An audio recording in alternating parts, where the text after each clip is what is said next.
When it comes to care for your new baby, you want the very best. But what does that mean when it comes to childcare for your baby? Before you start looking for childcare, you'll have to determine how much you can spend on it.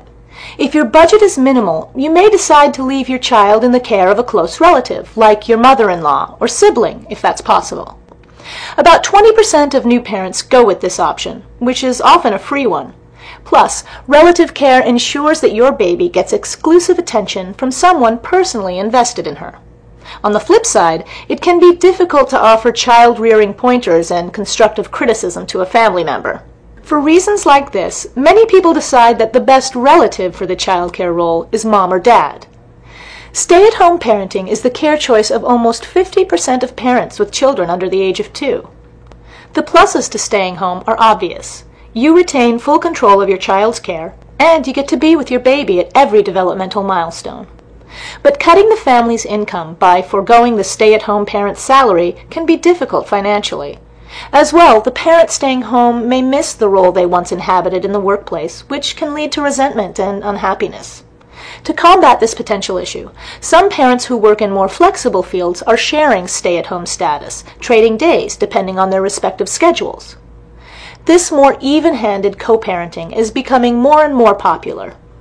If staying at home is not a real option, why not look into hiring a full-time nanny?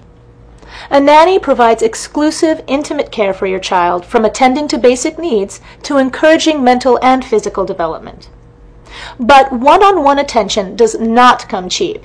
Expect to pay upwards of $500 a week for a nanny's services, and know ahead of time that there is a lot of legal paperwork if you are employing him or her. Also, before you hire anyone to take care of your child, ask for several references, and in addition, you may want to do a background check, especially if you did not find your caregiver through an agency.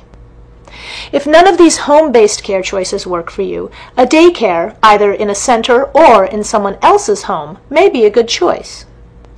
About 30% of young children with working parents are put into some type of daycare program. Look for the type of daycare that works best with what you want for your child, as some offer classes like dance and arts and crafts.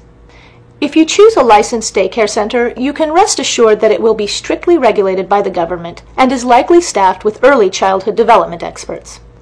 And while it's not one-on-one care, generally daycares staff one adult for every 3 to 4 children.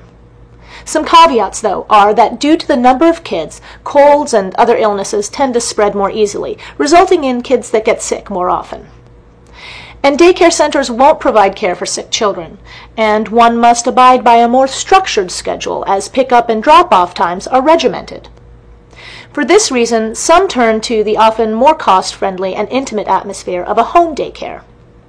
Home daycares can be wonderful because they cater to children of other ages, which can make the environment reminiscent of a family setting.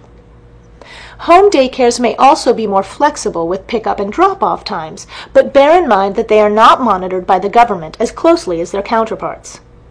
A benefit of both types of daycare is that they allow your baby plenty of opportunities to socialize.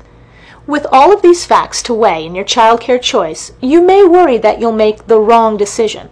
But if you do your homework about any nanny, home daycare, or daycare center, you really needn't be overly concerned. A reputed National Institute of Child Health and Development study shows that it's not the type of care, but the quality of care that really matters.